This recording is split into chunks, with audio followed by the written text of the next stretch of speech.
할렐루야. 주 예수 그리스도 이름으로 하나님 말씀 증거하겠습니다. 열왕기상 17장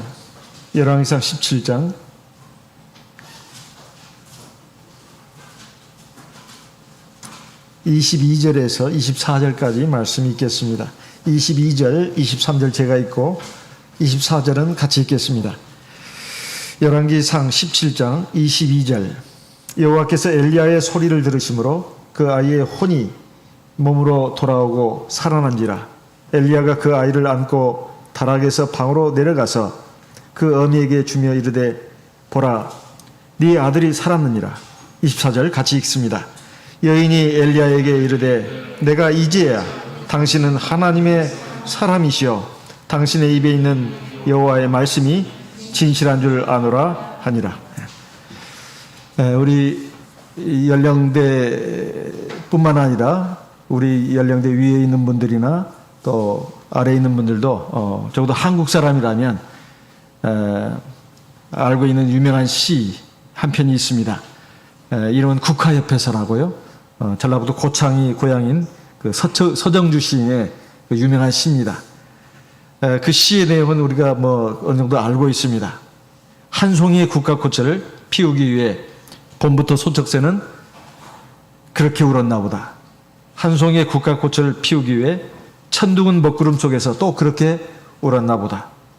그립고 아쉬움에 가슴 조이던 먼 젊음의 뒤안길에서 이제는 돌아와 거울 앞에 선 내 누님같이 생긴 꽃이여. 노란 데에 꽃잎이 피려고 간밤엔 무서리가 저리 내리고 내게는 잠도 오지 않았나 보다. 아주 이 시는 언제 들어도 참 감동을 주는 시입니다. 우리 인생을 노래한 시죠. 한 송이 아름다운 꽃이 어느 날 갑자기 저절로 피어나지 않는다는 것이죠. 봄부터 우러된 새 울음소리가 있었고 먹구름 속에서 내리치는 천둥 소리가 있었고 밤에 가득히 내려 쌓이던 그 무서리가 있었고 가슴 조이며 밤잠을 자지 못하던 그 숱한 사건이 이곳에야 한 송이 아름다운 국화꽃이 피어난다. 그래서 사실 우리 인생을 노래한 것입니다.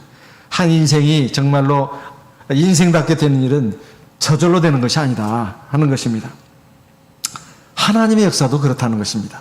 하나님의 역사도 세상 사람이 하나님의 사람으로 되어가는 과정, 그리고 죄 많던 인생이 거룩한 인생으로 변화되고 완성되는 그 과정에는 반드시 필수적인 일들이 있다 하는 것입니다. 엘리야가 바로 그랬습니다. 엘리야가 정말로 하나님의 위대한 사람이었는데 번화선상에서 예수님을 만나기도 하고 또 말세에 엘리야가 올 것이다. 발락의 선지자가 그걸 또 예언하지 않았습니까? 이건 참예수계 출현을 말하는 것입니다. 참예수계가 바로 엘리야로 예표가 돼 있고, 그리고 또 야고보서에 가면은 믿음의 기도에 대해서 얘기할 때도 역시 엘리야를 말했습니다. 그리고 우리가 알다시피 에녹을 빼고 죽음을 체험하지 않고 하늘나라로 지켜가는 사람은 엘리야밖에 없습니다. 그만큼 아주 극적인 인물이죠. 그런데 그 사람이 얼마나 모세처럼 학벌이 대단한가, 집안 배경이 얼마나 좋았다든가, 그런 인물이 아니었습니다. 평범한 농사꾼이었어요. 그런데 하나님의 일꾼이 돼가지고 이제 여러 가지 그 과정을 거치면서 하나님의 위대한 사람이 되었던 것입니다. 오늘 말씀을 보게 되면 먼저 17절부터 시작을 합니다. 17절 2일 후에 그 집 주모되는 여인의 아들이 병들어 증세가 심히 위중하다가 숨이 끊어진지라. 여기 2일 후에라고 이렇게 나옵니다.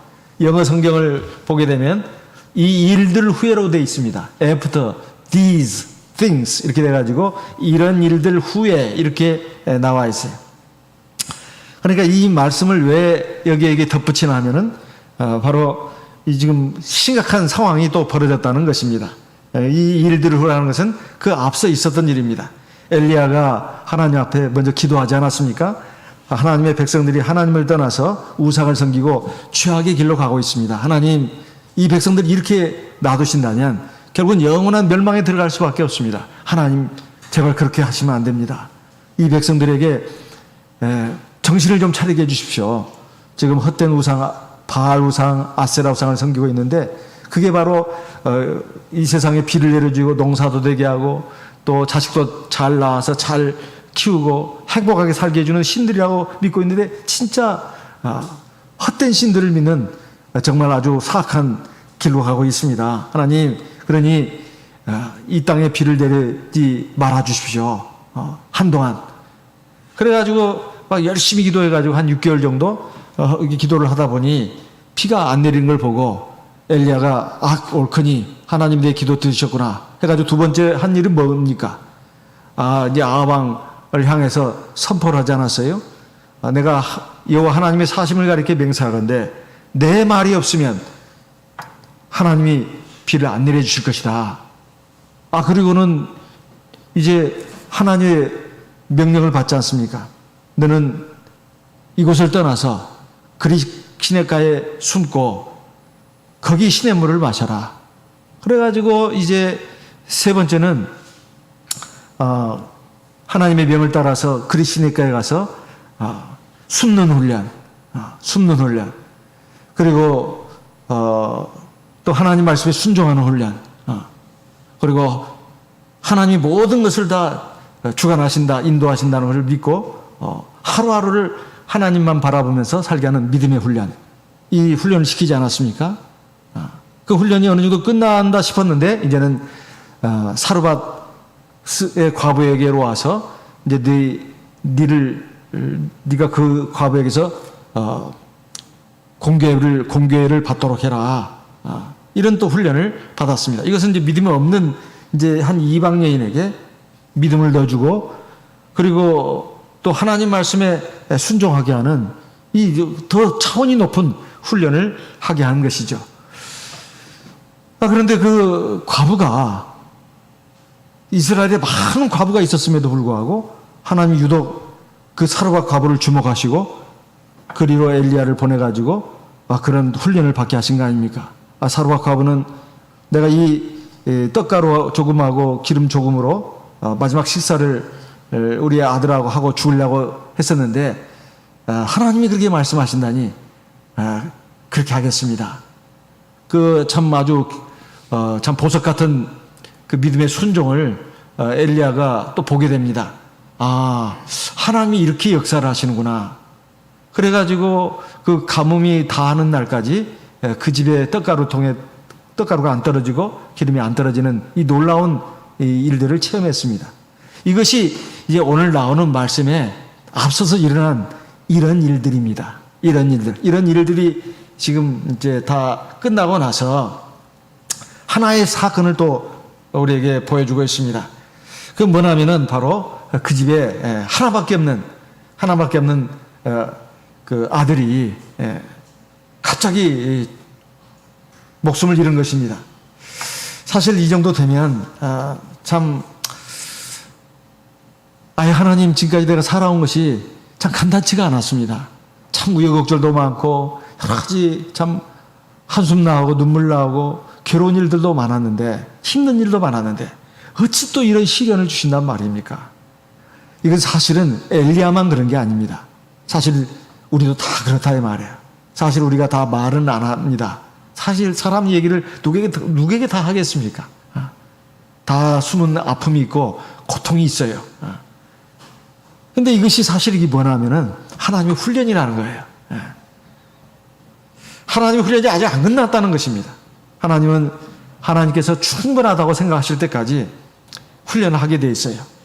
군대에 갔다 온 아들을 둔 그 가정들을 알 겁니다.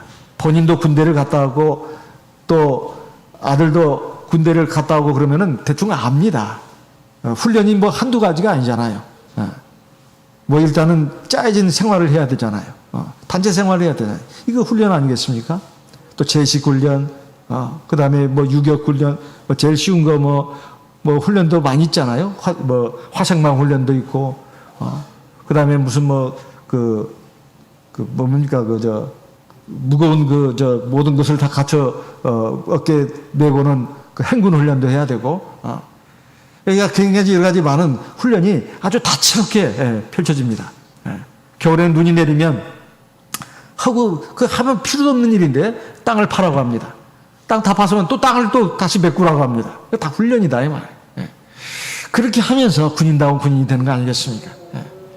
그래서 하나님도 마찬가지입니다. 우리 인생의 여러 가지 시련과 어려움을 주심으로써 그것도 똑같은 훈련을 또 반복하는 경우도 있고 종류를 바꿔서 훈련하는 경우도 있습니다. 예. 그래가지고 이제 됐다, 충분하다 하실 때까지 하나님은 계속해서 하나님의 백성들을 훈련하신다 이 말이에요. 사실 사르밧 과부의 집에 와가지고 이제 먹는 문제가 해결됐습니다. 그리고 사르밧 과부에게도 믿음을 넣어줬어요. 아마 그 아들한테도 신앙 교육을 했겠지요.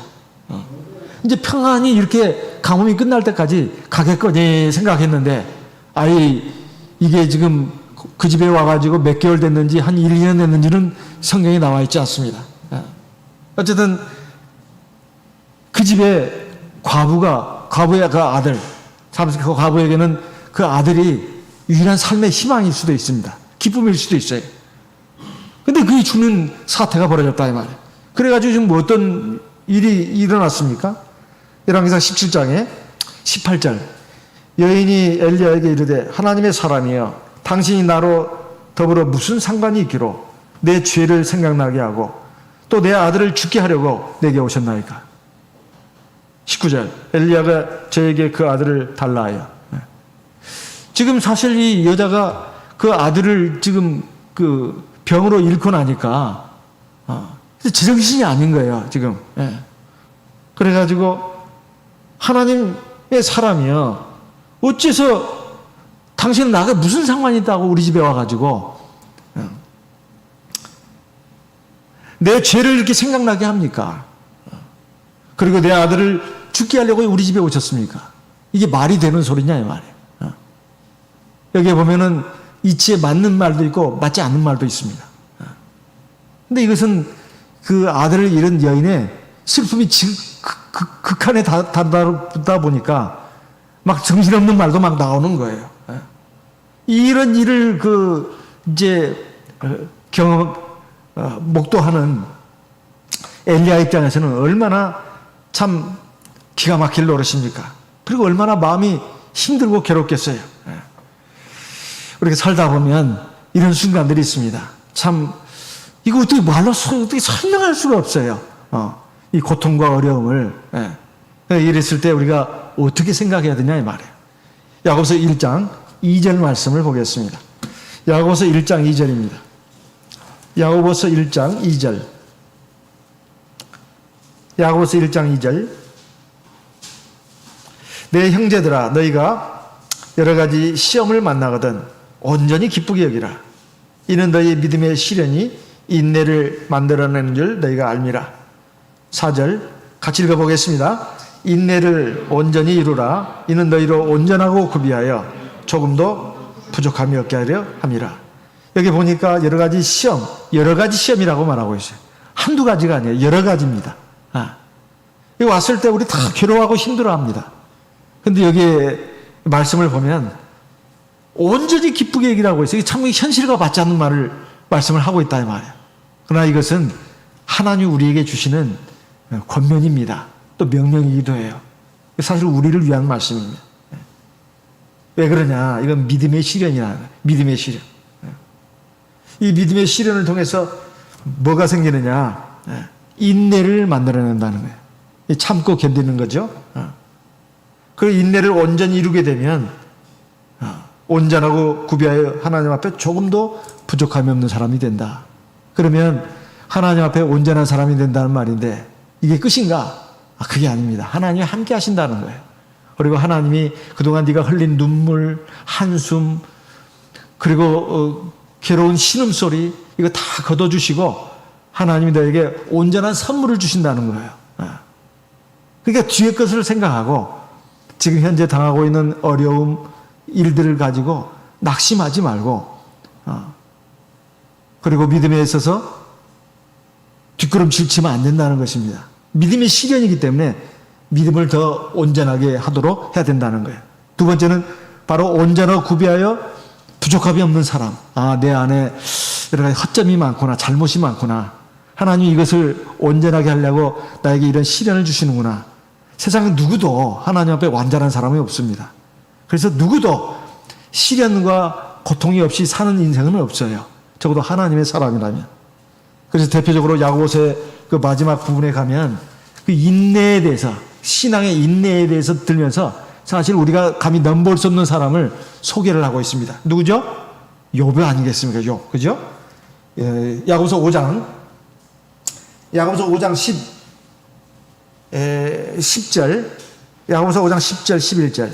형제들아 주의 이름으로 말한 선자들로 고난과 오래 참음의 본을 삼으라. 11절 같이 읽겠습니다.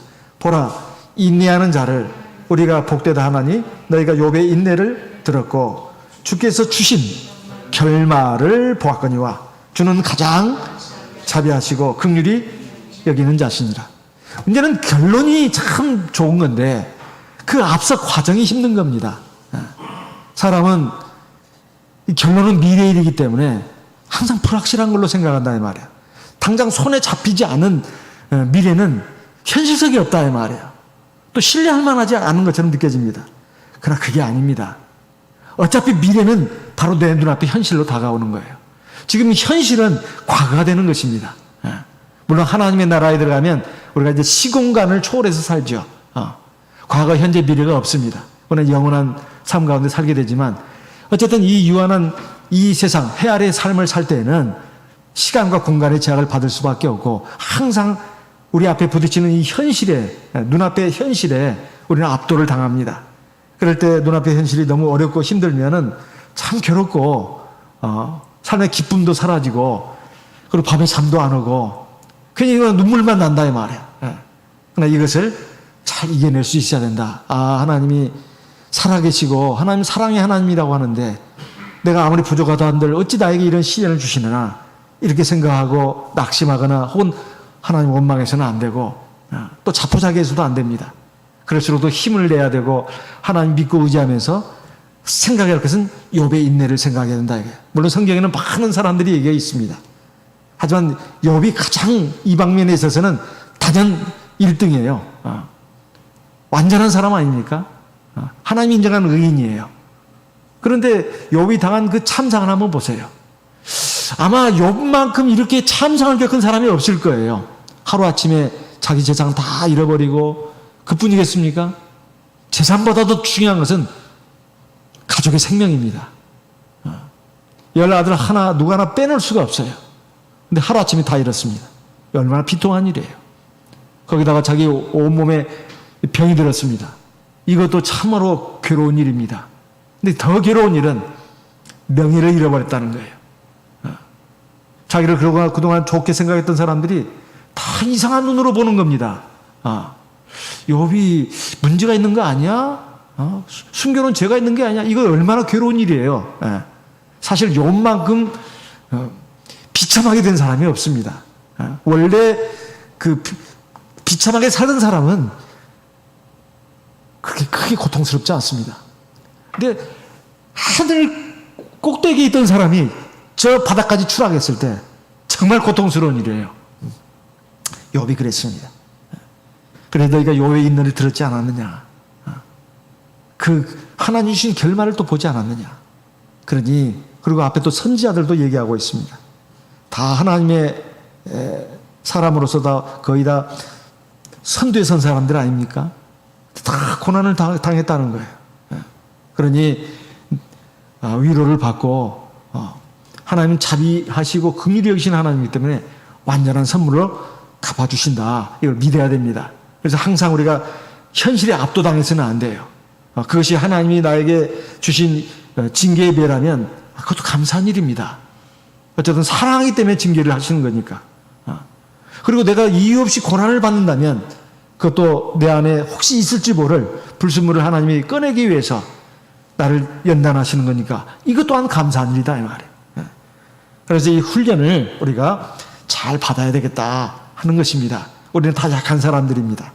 우리가 하나님의 말씀으로 위로를 받지 않고 격려를 받지 않는다면 우리 제대로 설 수 있는 사람이 한 사람도 없어요. 이런 말씀을 우리가 다 알고는 있지만 계속 확인을 해야 합니다. 우리가 밥은 먹지만 매일 또 먹잖아요. 김치에다 된장찌개에다가 김치찌개에다 맨날 먹지 않습니까? 그런데 이게 먹어야 되잖아요, 또. 먹으면 이게 또 새 맛이에요, 또. 어제 먹었던 된장찌개가 오늘 먹은 된장찌개가 꼭 같지가 않습니다. 다 맛있는 거예요. 하나님 말씀도 똑같습니다. 그런데 이 사실을 알 턱이 없는 과부는 말이에요. 참 너무나 이 시련이 고통스러웠어요. 정말로 하나밖에 없는 아들입니다. 정말로 자기에게는 삶의 유일한 희망이고 기쁨인 그런 그 아들이라 이 말이에요. 그 아들이 어느 날 병이 들더니만 열이 오르고 말이에요. 시름시름 앓고 음식은 먹지 못하고 기침하고 결국은 혼상태에 빠지더니만 그만 숨이 끊어지고 말았단 말이에요. 이런 일을 경험하지 않은 사람들은 모릅니다.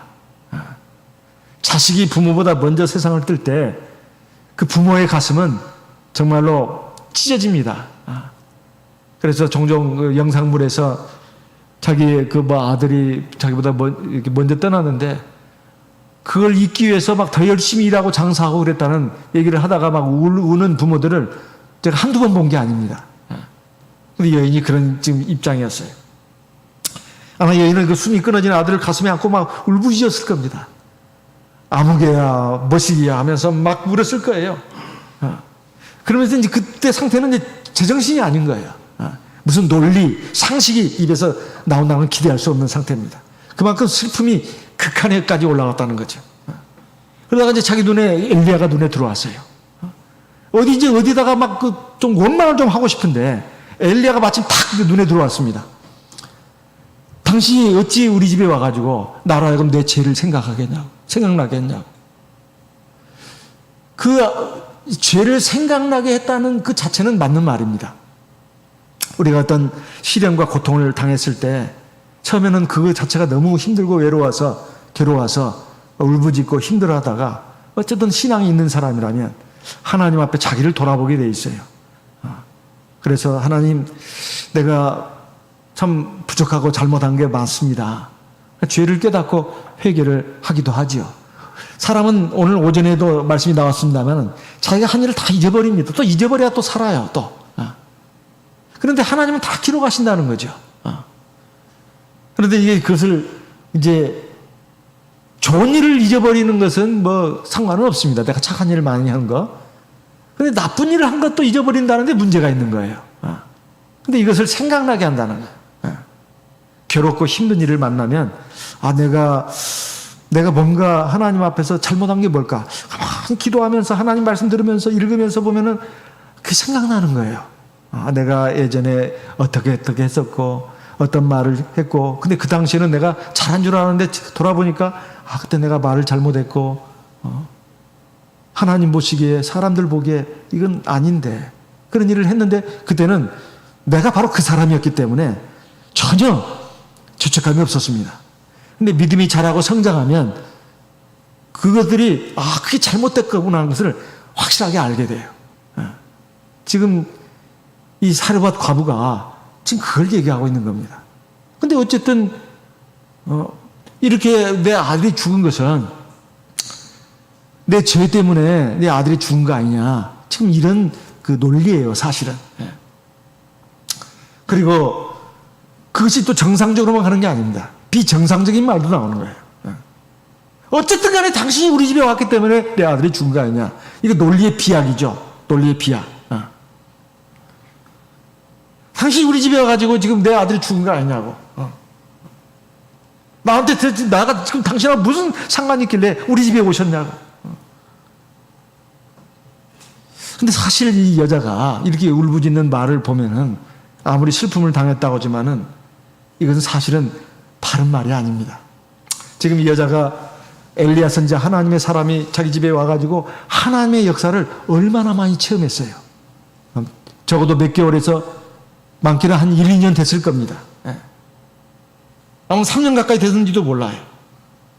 하루도 말이야, 하루도 집에 떡가루가 안 떨어졌습니다. 이거 기적 아닙니까? 기름병에 기름이 안 떨어졌어요.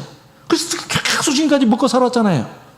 있을 수 없는 일이니 원래는 그게 마지막 식사였는데 하나님 믿고 하나님 말씀에 순종해가지고 그걸 갖다가 이렇게 내놓으니까 하나님이 거기 역사하신 거잖아요. 그래서 하나님만이 참신이라는 거, 다른 것은 다 거짓신이라고 하는 거. 그것도 바알우상, 아세라우상의 본거지에서 말이에요. 시돈 땅에서. 그런 놀라운 하나님의 역사가 일어났잖아요. 그런데 지금까지 이 과부로서는 지금까지 한 번도 경험하지 못한 지금 시련을 겪은 거예요. 언젠가도 이 시간에 나왔습니다. 우리가 인생이 걸어가는 길은 다 처음 걷는 길이라고. 20대도 30대도 마찬가지고 50대 60대도 마찬가지입니다. 심지어 7, 80대도 마찬가지고 다 지금 자기 가는 길은 다 처음 가는 길이에요. 그러니까 그때 만나는 일들이 사실은 다 처음 겪는 일들입니다. 물론 과거에 유사한 경험이 있다고 하더라도 그건 과거의 일이고. 이 아들이 죽었을 때 이거 정말로 힘들었어요. 그런데 그 문제는 말입니다. 지금까지 받은 놀라운 하나님의 역사, 하나님의 능력, 하나님의 기적을 갖다가 새까맣게 잊어버렸다는 거예요. 그리고는 지금 하나님을 원망하는 겁니다. 물론 엘리야를 원망하는 거지만은 사실은 하나님을 원망하는 거예요. 이렇게 하나님을 원망하는 이 사르밧 과부가 어디 그 여자 하나뿐이겠습니까? 옛날 이스라엘 백성들도 마찬가지였습니다. 애굽의 10가지 재앙을 봐왔고 홍해 바다가 자기들 눈앞에서 갈라지는 그 극적인 장면도 보았고 또 매일같이 하늘에서 내리는 그 만나를 먹었고 또 가는 곳마다 하나님의 역사를 체험했습니다. 그런데 또 어려움도 있었죠. 광야 생활이 간단치가 않았습니다. 또 수시로 이 어려움이 있었어요. 근데 그때마다 이스라엘 백성들이 보인 반응이 똑같았습니다. 하나님 원망이에요. 하나님 원망. 하나님 믿지 않고. 그러니까 하나님의 역사는 역사대로 체험하면서 또 자기 안 좋은 일 만나면 무조건 원망해요. 원망. 하나님 원망. 그래서 우리가 하나님의 역사를 체험해도 그를 갖다가 이 응용할 줄 모르고 적용할 줄 모르면 마찬가지입니다. 환경이 바뀌고 여건이 바뀔 때마다 이 원점으로 돌아간다 이 말이에요. 그래서 원망을 합니다. 하나님 믿지 않아요. 하나님 말씀에 순종하고 싶지 않다 이 말이에요. 이 여자가 시련을 통해서 자기 죄를 깨닫고 있는 것은 이건 참 다양한 일입니다. 자기를 돌아볼 수 있는 기회를 받았다는 점에서 이건 감사한 일이에요. 그렇지만 여기서 우리가 주목해야 할 것은 이런 비극이 일어나는 거, 이걸 비극이라고 생각한다면 그 책임과 잘못을 엘리야에게 돌리고 있다는 거예요. 하지만 엘리야 입장에서 생각해 본다면 이건 정말로 기가 막힐 노릇입니다. 참 부당한 거예요. 왜 그렇습니까? 지금 엘리야가 지금 이 집에 오고 싶어서 온 게 아니지 않습니까? 지금 오고 싶어서 왔냐는 말이에요. 사르밧 과부의 집에. 하나님이 가라고 해서 온 겁니다. 자기 마음대로 온 거 아니다 이 말이에요. 하나님이 이 집에 가라고 해서 온 거예요. 더군다나 이 아들을 갖다가 하나님이 데려가신 것이지 어디 엘리야가 죽게 했냐 이 말이에요. 엘리야가 무슨 상관이 있습니까? 더군다나 제일 중요한 거, 사실 사르밧 과부는 사실은 한 끼 마지막 식사를 해먹고 자기 아들로 이제 굶어 죽으려고 작정을 하고 있었어요. 아주 처절한 상황이 있었습니다. 근데 하나님이 엘리야를 보내가지고 이 여인을 살리고 그 아들을 살린 거 아닙니까? 사실 생명을 구해준 은인이에요. 엘리야는 과부가 생각하는 것처럼 원수가 아니고 또 자기 아들을 죽게 하려고 이 비극을 일으키려고 온 게 아니고 사실 이 집안에 생명과 평안과 행복을 주기 위해서 온 하나님의 사람이다 이 말이에요. 근데 지금 엘리야에게 무슨 행편한 말입니까? 그런데 엘리야로서는 아주 참 부당한 거죠. 하나님의 사람이 받아야 될 훈련이 바로 또 여기에 있습니다. 우리가 믿음으로 살아가면서 때로는 기가 막힌 일들을 당합니다. 참 들을 수 없는 소리도 듣고 바르지 못한 평가도 받습니다. 이럴 때 참 마음이 굉장히 슬픕니다. 그리고 괴롭고 힘이 든다 이 말이에요. 낙심도 됩니다. 그런데 그것을 이겨낼 수 있어야 된다 이 말이에요. 사실 이게 굉장히 힘든 훈련이에요. 어떻게 보면 최고 난이도의 훈련이라고 할 수 있어요. 예. 마태복음 5장 11절 12절 말씀 읽어보겠습니다. 마태복음 5장입니다. 마태복음 5장 11절 나를 인하여 너희를 욕하고 핍박하고 거짓으로 너희를 거스려 모든 악한 말을 할 때에는 너희에게 복이 있나니 12절 기뻐하고 즐거워하라. 하늘에서 너희의 상이 큼이라. 너희 전에 있던 선자들을 이같이 핍박하였느니라. 사람마다 다 인정받고 칭찬받는 거 좋아하지 듣기 싫은 소리 하는 사람 그 좋아하는 경우가 없어요. 이건 다 마찬가지입니다. 그런데 예전에 하나님의 사람들이 그 신앙으로 인해서 옳은 일을 했는데도 불구하고 좋은 평가를 받는 게 아니라 나쁜 평가를 받는단 말이에요. 욕하고 심지어는 말이에요. 이럴 때 비난을 받을 때 이럴 때 그것을 잘 이겨낼 수 있어야 된다. 복이 있다는 거예요. 하늘나라에서 상이 크다는 것입니다. 이 말씀을 또 받아가지고 베드로 사도도 이렇게 말했습니다. 베드로전서 4장 15절 베드로전서 4장 15절 말씀 16절 말씀 읽겠습니다. 베드로전서 4장 15절 너희 중에 누구든지 살인이나 도적질이나 악행이나 남의 일을 간섭하는 자로 고난을 받지 말려니와 16절 만일 그리스도인으로 고난을 받은 즉 부끄러워 말고 도리어 그 이름으로 하나님께 영광을 돌리라. 그래서 하나님의 사람들이 가정에서든 교회에서든 세상에서든 내가 신앙으로 했는데 좋은 소리가 안 나오고 나쁜 소리가 나올 때 물론 낙심이 되죠. 또 화도 날 수도 있고 울컥할 수도 있습니다. 그렇지만 그것을 믿음으로 하나님 바라보면서 기도하면서 이겨낼 수 있어야 된다. 그러면 이기는 겁니다. 이기는 거예요. 이기는 자는 하나님이 생명의 멸관을 줄 뿐만 아니라 큰 상을 주신다 이 말이에요. 사실은 자기를 위한 길입니다. 올림픽에 참가했던 선수들이 다 그 어려운 것들을 다 이겨내지 않습니까? 자, 금메달, 은메달 지금 결정전입니다. 근데 거기서 졌어요. 그런데 우리 한국 선수가 우리의 원수와도 같은 그 사람의 손을 들어줍니다. 사실 이긴 거예요. 왜냐하면 승부는 거기서 끝나는 게 아닙니다. 인생의 승부가 그렇습니다. 그럼 겉으로 보면 진 것 같습니다. 절대 진 게 아니에요. 사실은 이긴 겁니다. 하나님은 그것도 다 보시는 거예요. 그래서 우리가 이 말싸움하는 거, 자존심 싸움하는 거, 이게 당연히 어리석은 것이다 하는 것을 우리가 생각해야 합니다.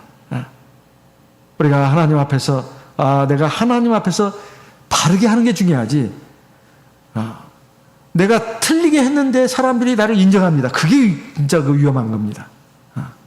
근데 내가 바르게 했는데 사람들이 인정을 안 하고 그것도 대부분 사람 인정을 몇 사람만 인정을 해요. 그것도 다양한 일이죠. 몇 사람도 없는 경우도 있습니다. 괜찮다 이 말이에요. 적어도 하나님 앞에서 내가 교만하게 어리석게 내 고집대로 하지 않고 하나님 말씀을 따라서 내가 겸손하게 했는데도 뭔가 이 불의하고 악한 대우를 받을 때 이것을 이겨낼 수 있어야 합니다. 이겨낼 수 있는 하나님이 주시는 거죠. 사실 이긴 겁니다. 사실은 자기를 위한 거예요. 나중에 상이 큽니다. 우리 예수님도 그러지 않았습니까? 가진 오해와 비난, 참기 어려운 모욕, 천대, 나중엔 벌거벗김을 당하고 침뱉음 당하고 채찍에 맞고 십자가에서 비참하게 매달려 죄인의 모습으로 죽으시기까지 하는 대우를 받지 않았습니까? 이런 것들을 당할 때 예수님이 어떻게 하셨나? 베드로전서 2장 21절 말씀 읽겠습니다. 베드로전서 2장 21절 이를 위하여 너희가 부르심을 입었으니 그리스도도 너희를 위하여 고난을 받으사 너희에게 본을 끼쳐 그 자취를 따라오게 하려 하셨느니라.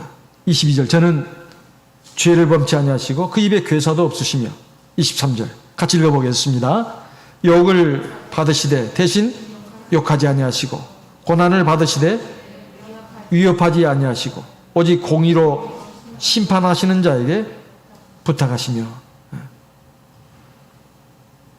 24절 제가 읽겠습니다. 친히 나무에 달려 그 몸으로 우리 죄를 담당하셨으니 이는 우리로 죄에 대하여 죽고 의에 대하여 살게 하려 하십니다. 우리에게 본을 보이시다는 거죠. 아, 살다 보면 이런 일이 없어야 되는데 있다는 것입니다. 그럴 때 내가 하나님 앞에 잘못한 거, 이게 문제지. 이게 문제입니다, 사실은. 다른 사람이 나에 대해 어떻게 평가하느냐가 그게 첫째가 아니고, 내가 하나님 앞에 잘못했는가, 잘했는가, 이게 문제예요, 이게 사실은. 또 하나님 보실 때 어떤가, 내가 나를 볼 때가 아니고 하나님이 나를 보실 때 과연 내가 바르게 했는가, 이게 중요한 거예요. 그렇다면 하나님, 내가 이걸 이길 수 있게 해달라고 기도하면 됩니다. 그러면 이긴 만큼 상이 큽니다. 억울한 게 아니에요. 하나님이 다 갚아주십니다. 그래서 이것이 우리에게 있어야 되겠다. 엘리야가 받은 훈련이 바로 그 훈련이다, 이 말이에요. 반드시 하나님은 그런 인생을 축복하십니다. 복 주신다, 이 말이에요. 엘리야는 그걸 알았던 것 같습니다. 그래서 그 여인한테, 아니 이 여자가, 이 옆에 내가 하면서, 아니 지금 무슨 정신 나간 소리를 하나, 당신 지금 나한테 그런 말을 하는 게 마땅해요? 아니 내가 어떻게 당신 아들 죽이려고 여기 왔어? 그리고 당신 생각해봐, 내가 여기 안 왔으면 당신과 아들이 지금까지 살았겠어? 말을 하려고 치면 한두 가지가 아닙니다. 입을 다물었어요. 이게 엘리야가 보통 사람들이 취하는 그런 흔한 행동을 취하지 않았습니다. 그대의 아들을 나한테 달라, 이렇게 말하지 않았습니까? 그리고 어떻게 했죠? 열왕기상 17장입니다. 열왕기상 17장 19절, 엘리야가 저에게 그 아들을 달라 하며 그를 그 여인의 품에서 취하여 안고 자기의 거처하는 다락에 올라가서 자기 침상에 누이고. 지금 뭘 하려고 이러는 것일까요? 뭘 하려고 지금 그 아들을 갖다가 자기 다락에 그 침상에 누였을까요? 20절에 나옵니다. 하나님께 기도하기 위해서입니다. 여호와여, 여호와께 부르짖어 가로되 나의 하나님 여호와여, 주께서 또 내가 우가하는 집 과부에게 재앙을 내리사 그 아들로 죽게 하셨나이까 하고. 21절, 그 아이의 몸을 3번 펴서 엎드리고 여호와께 부르짖어 가로되 나의 하나님 여호와여, 원컨대 이 아이의 혼으로 그 몸에 돌아오게 하옵소서니. 지금 엘리야가 하는 행동을 보면 이 기가 막힌 시련을 놓고 뭐 그 과부하고 지금 입씨름하면서 싸우고 어쩌고 그렇게 하지 않았습니다. 어쨌든 간에 내가 지금 이 몸담고 여기 있었던 이 집에서 과부의 아들이 죽었다고 하는 것은 이건 너무나 정말 참 슬픈 일입니다. 그리고 하나님께도 불경하게 되고 하나님의 역사가 어떻게 또 될지 참 이것은 참 알 수가 없는 일이에요. 그래서 이 문제를 해결할 수 있는 분은 하나님밖에 없다. 왜? 사람의 생명은 하나님이 주관하시니까. 여기에도 확고한 믿음이 없으면 하나님 두려워하지 않습니다. 사실 하나님을 두려워해야 세상에 아무것도 두려워하지 않아요. 하나님을 두려워하지 않으니까 세상 것들을 자꾸 두려워하는 겁니다. 엘리야는 하나님 바로 생명의 하나님인 것을 알았어요. 그래서 지금 엘리야가 하는 행동은 바로 하나님 앞에 기도하면서 씨름하겠다, 이 말이에요. 근데 지금까지 이 엘리야 선자가 지금 이 아들을 살릴 때까지 여러분 한번 구약성경을 한번 쭉 보시기 바랍니다. 누구도, 어느 한 사람도 하나님께 기도해가지고 살아난 역사가 없어요. 정말입니다. 한 사람도 없어요. 에녹은 물론 죽음을 맛보자고 하나님 데려가셨다는 그것이 이제 전설로 내려왔을 뿐이고, 사람이 죽었어요. 근데 살아난 애가 없습니다. 그것도 기도해가지고. 지금 엘리야가 지금 처음이에요, 지금. 우리가 겪는 일이 그렇습니다. 사람마다 다 자기가 겪는 일이 다 최고 큰 문제예요. 그리고 이것은 처음이에요. 너무 큰 문제고 너무 큰 문제인데다가 처음 겪는 일이다, 이 말이야. 그럴 때 사람은 망연자실합니다. 자칫 믿음이 흔들릴 수가 있어요. 믿음이라는 것도 어떤 한계, 자기가 이제 바운더리를 정해놓습니다.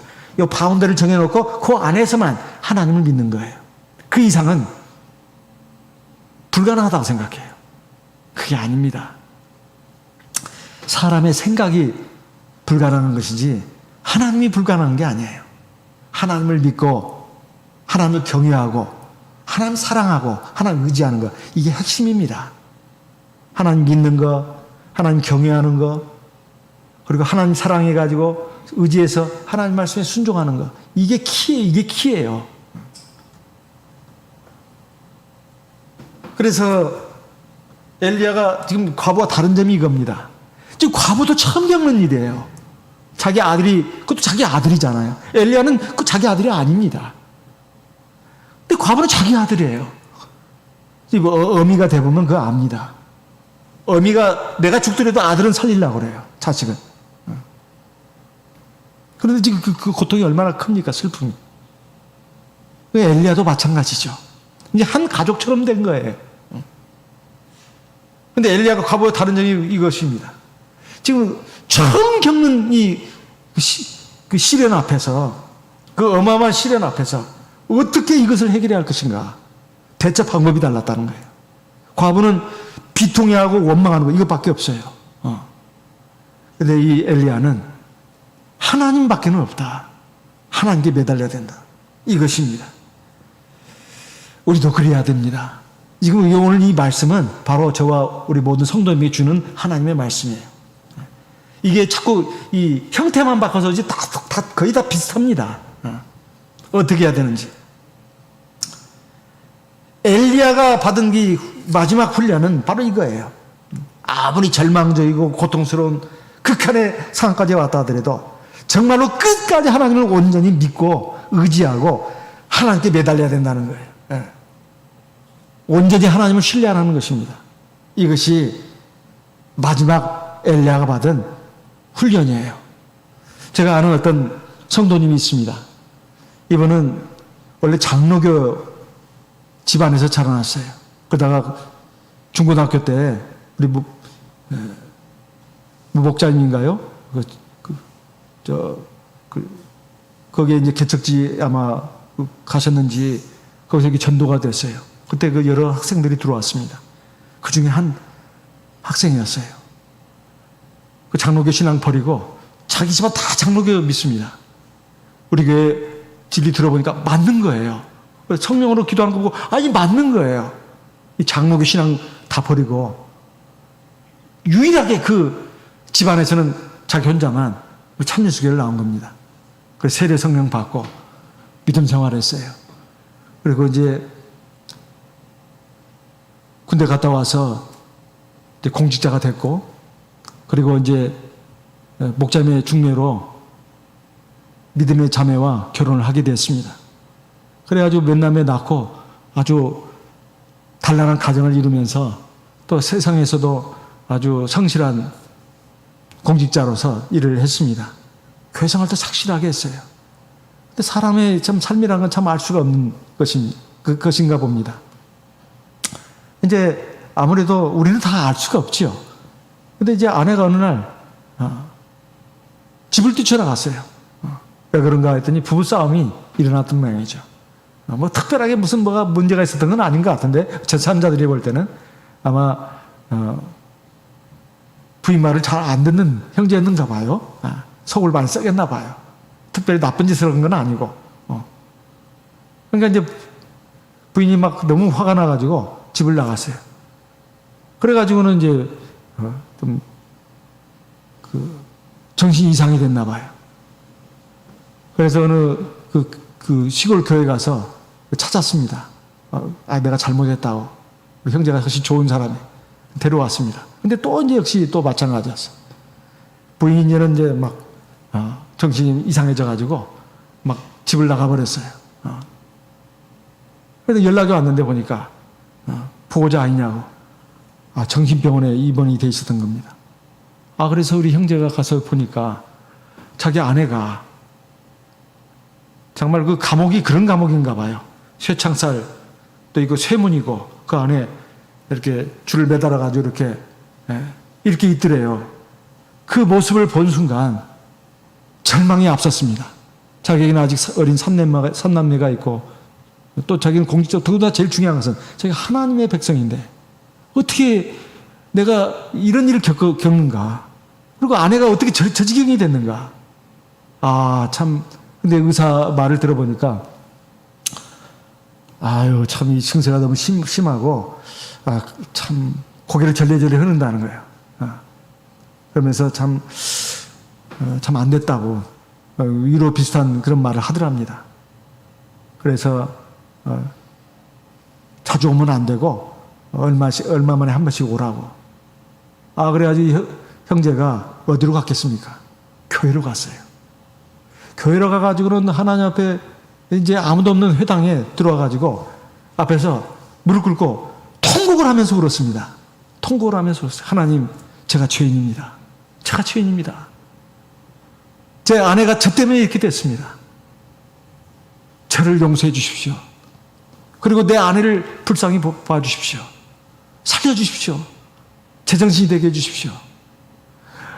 그래가지고 막 금식도 하는 모양이에요, 며칠간. 그리고 막 간절히 하나님 앞에 매달렸습니다. 전심으로 말이에요, 엘리야처럼. 그리고는 이제 그 날짜가 돼서 갔더니 의사가 그러는 거예요. 참 이상하다. 그래요. 당신 아내가 괜찮다고, 퇴원해야 된다고 이러는 거예요. 이거 얼마 전에 그 왔을 때는 완전히 딴판인 것입니다. 자기도 모르겠다는 거예요. 왜 어떻게 이렇게 됐는지. 그래서 너무 기뻤습니다, 형제가. 그래서 약을 이게 처방을 해주더래요. 그래가지고 그 약을 받아가지고 왔는데 안식일마다 제가 그때 마침 그 교회에 영혼의 강사로 갔었습니다. 그 간증을 제가 들었어요. 본인한테 직접. 그러면서 그 얘기를 하더라고요. 자기가 참 내가 참 하나님 앞에 믿음 생활을 한다고 했지만은 참 제대로 안 한 것 같다고. 하나님이 나를 치신 것 같다고.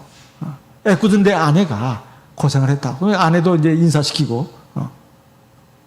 약도 잘 안 먹는데 안식일에 오면 아무 문제가 없다는 거예요. 그래서 약을 먹었다 안 먹었다 그런다는 거예요. 지금은 완전히 건강해지셨습니다.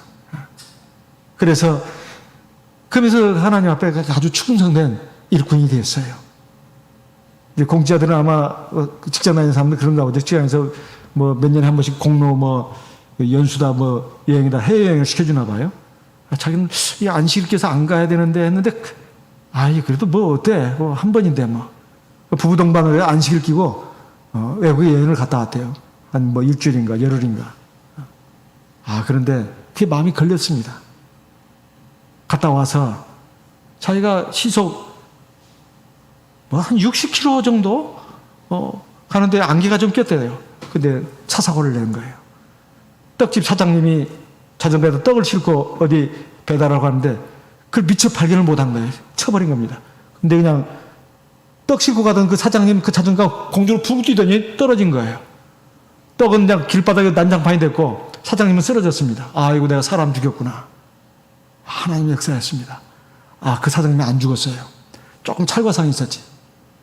그런데 참 다행인 것은 그 아들, 딸들도 와가지고 괜찮다고. 그래서 그냥 아무 일이 없이 이렇게 됐다는 것입니다. 하나님이 지켜주셨구나. 내가 안식일을 안 지켜가지고 하나님 나에게 경고 사인을 보냈구나. 그렇게 믿음으로 생각할 줄 아는 사람이 됐습니다. 사람이 그럴 수도 있지. 그렇게 생각할 수도 있잖아요. 근데 이렇게 자꾸 하나님의 말씀으로 이 생각한다는 것이 믿음에 섰다는 거 아니겠습니까? 그런 간증도 들었습니다. 우리가 이 엘리야처럼 어떤 문제를 만났을 때 왜 엘리야가 지금 죽은 아이 위에 자기 몸을 3번이나 덮었을까요? 아이가 살아나려면 그게 덮으면 안 되죠. 인공호흡 시키려면 그렇게 하는 인공호흡도 있는가요? 손으로 이렇게 하든가 그러죠? 이건 아닙니다. 그 아이의 몸에 자기를 덮은 거예요. 또 숨도 못 쉬게 말이요. 이것은 전심으로 기도하는 걸 말합니다. 어떤 문제가 있을 때 그 문제를 온전히 하나님 앞에 이렇게 맡기고 전심으로 기도해야 돼요. 반신반의하면서 별 생각도 다 해가면서 그렇게 기도해서는 안 됩니다. 그렇게 기도하더라도 기도 시간을 좀 더 늘려야 돼요. 그리고 전심으로 기도해야 합니다. 그러면 하나님이 들으십니다. 어떻게 역사가 일어났을까요? 22절 같이 읽어보겠습니다. 열왕기상 17장 22절입니다. 여호와께서 엘리야의 소리를 들으심으로 그 아이의 혼이 몸으로 돌아오고 살아난지라. 23절 엘리야가 그 아이를 안고 다락에서 방으로 내려가서 그 어미에게 주며 이르되 보라 네 아들이 살았느니라. 하나님의 역사가 일어났어요. 그 아이의 혼이 돌아왔다고 하잖아요. 엘리야가 지금까지 하나님의 역사를 참 많이 체험했습니다. 사람이 착각해서는 안 되는 게 있어요. 지난날 내가 하나님의 역사를 많이 체험했다 해서 자칫 잘못하면 방심하는 수가 있습니다. 자기가 자기 믿음을 믿는 경우가 있어요. 아닙니다. 절대 믿어서는 안 돼요. 내가 옛날에 한가락 했거든. 그 왕년 그것도 믿으면 안 됩니다. 하나님 앞에서 항상 어린아이 같은 마음으로 겸손하게 절박한 심정으로 매달려야 합니다. 누가 됐든 간에. 엘리야의 그 모습은 우리가 본받아야 됩니다. 우리에게 본받으라고 하나님이 우리에게 보여주신 거예요. 방에 들어가서 엘리야가 하나님 앞에 부르짖었잖아요. 하나님, 주께서 내게 우가는 이 과부에게 재앙을 내리셔가지고 이 아들로 죽게 하셨습니까? 이 아이의 일을 살려주시옵소서. 이 아이를 살려주시옵소서. 이렇게 기도했더니 하나님께서 살려주셨어요. 3번 몸을 그렇게 했다고 했어요. 한 번 기도해가 들은 게 아닙니다. 3번 했어요. 우리도 마찬가지입니다. 우리가 기도 몇 번 해가지고는 안 된다 그럴 것이 아니고 하나님의 응답하실 때까지 줄기차게 해야 됩니다. 이것이 바로 믿음이에요. 나중에 갈멜산에서는 7번 기도했습니다. 7번. 그래서 하나님만이 우리 삶의 주인이시다. 생명의 주인이시다. 그리고 절박한 기도만이 아이를 살 수 있는 유일한 길입니다. 이런 그 훈련을 이미 여기서 했어요. 갈멜산에서 갑자기 기도해가지고 비가 내린 게 아닙니다. 이미 앞서 엘리야는 이런 경험을 했던 거예요. 그러니까 이 과부가 어떤 말을 합니까? 우리가 예배 시간 첫 부분에서 읽었습니다. 여인이 엘리야에게 이르되 내가 이제야 당신은 하나님의 사람이시오. 당신의 입에 있는 여호와의 말씀이 진실한 줄 아노라. 이제 그 과부에게 확고한 믿음을 넣어준 거예요. 이제야 당신은 하나님의 사람이요. 우리가 살아가면서 우리 가정에서나 교회에서 혹은 밖에 세상에 나가서 당신은 진짜 하나님의 사람이야. 이런 말을 들을 수 있다면 최고의 칭찬입니다. 최고의 칭찬이에요. 당신은 교회 다니는 사람 같은데 어찌 말하는 게 그래? 행동하는 것도 그래. 자기밖에 몰라. 이기적이야. 그리고 뺀질뺀질거리고 말이야. 어찌 사람이 그래? 이런 말 들은다면 이건 진짜 하나님께 욕 돌리는 겁니다. 그리고 자기한테도 안 좋습니다. 하나님 함께 하질 않아요. 하나님 복 안 줍니다. 그리고 내 입에서 나오는 말씀이 내 입에서 나오는 하나님 말씀이 진실한 줄을 알겠다. 우리의 말이 영향력이 있으려면 다른 방법이 있는 게 아닙니다. 믿음의 길로 가는 것, 그리고 하나님의 사람답게 행하는 것. 그것이 바로 내 입에서 나오는 말이 하나님의 말씀 되게 하는 것입니다. 우리가 이 850명의 거짓 선자들과 엘리야가 지금 대결하기 직전에 마지막으로 받은 훈련이에요, 이게.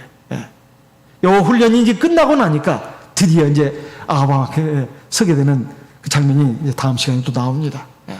오늘 우리도 마찬가지입니다. 하나님의 사람으로 우리가 설 수 있도록 하나님 이끌어 주십시오. 우리 그렇게 기도해야 되겠습니다. 디모데전서 6장 11절부터 보겠습니다. 디모데전서 6장 11절. 디모데전서 6장 11절. 오직 너 하나님의 사람아 이것들을 피하고 의와 경건과 믿음과 사랑과 인내와 온유를 좇으며 12절. 믿음의 선한 싸움을 싸우라. 영생을 취하라. 이를 위하여 네가 부르심을 입었고 많은 증인 앞에서 선한 증거를 증거하였도다. 엘리야의 모습이 바로 이것입니다. 엘리야의 삶이 이것입니다. 엘리야의 나타난 그 행실이 바로 이것입니다.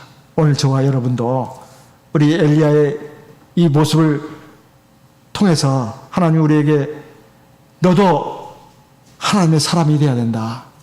정말 하나님의 사람다운 사람이 돼야 된다.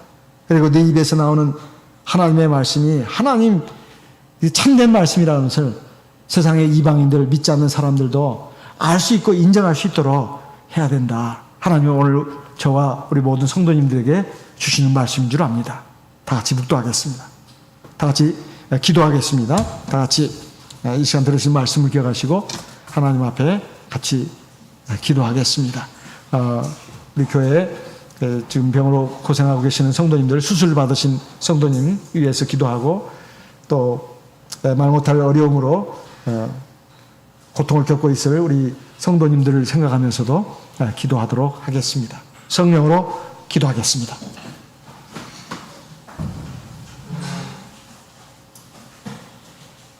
할렐루야. 주 예수 그리스도 이름으로 기도드리옵나이다. 할렐루야.